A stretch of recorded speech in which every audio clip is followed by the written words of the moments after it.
श्लोक 16. अविभक्तैश्च भूतेषु विभक्तमिव च स्थितं भूतभर्तृ च तज्ज्ञेयं ग्रशिष्णु प्रभविष्णु च. अर्थ, ते परब्रह्म आकाशाप्रमाणे अखंड असे एकरूपच आहे, तरीही ते चराचर भूतात जणू काही विभक्त झाल्यासारखे झाले आहे. ते ज्ञेय परब्रह्म सर्वांना उत्पन्न करणारे, सर्व भूतांचे धारण करणारे व सर्वांचा संहार करणारे असे आहे. विवरण पाहूया.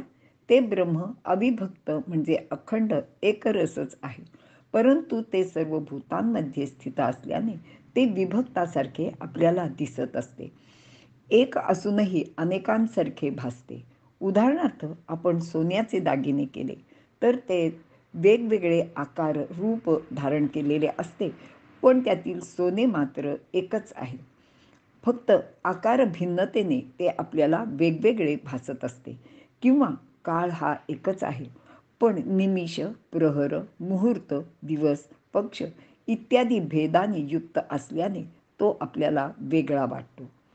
एकाच माणसाचे बाल, तारुण्य, वार्धक्य असे भेद आपण करतो. तसेच हे ब्रह्मतत्व सर्व विश्वाच्या रूपात भिन्नतेने दिसत असते. पण मनाने याचा अनुभव घेतला तर येथे अनेक वस्तू नाहीत, ते सर्व एकच एक आहे. वासुदेव सर्व असेच हे आहे. मात्र आपण द्वैत भावातून नाना वस्तू, प्राणी इत्यादी गोष्टी पाहतो आणि या द्वैत भावामुळेच वारंवार जन्ममृत्यूचे कष्टसुद्धा भोगतो.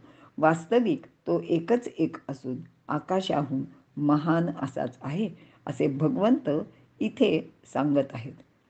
भूतभर्तृच तज्ज्ञेयं ग्रशिष्णु प्रभविष्णुच. ते ब्रह्म सर्वांची उत्पत्ती करणारे आणि सर्वांचा ग्रास करणारे म्हणजे नाश करणारे असे असले तरी ते सर्वांचे पालन करणारे सुद्धा आहे. म्हणजेच ब्रह्म सर्वांचे उत्पत्ती, स्थिती आणि पालन उत्पत्ती करणारे, स्थिती म्हणजे पालन करणारे आणि लय म्हणजे नाश करणारे असे आहे.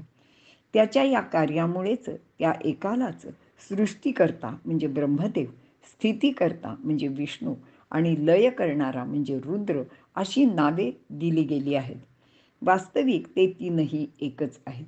ते एकटे एकच ब्रह्म सर्व प्रकारची कार्ये विविध रूपात धारण करून करत असते आणि म्हणूनच या तिघांचे एकत्र असणे त्यालाच आपण दत्तात्रेय असे म्हणतो. असे या परब्रह्माचे रूप आहे, असे भगवान श्रीकृष्ण अर्जुनाला सांगत आहेत. आणि हे सर्व लक्षात घेऊन, याचा अर्थ लक्षात घेऊन अर्जुनाने युद्ध करायला तत्पर राहावे असेही भगवंतांना सुचवायचे आहे असे वाटते. इथे आपण थांबूया.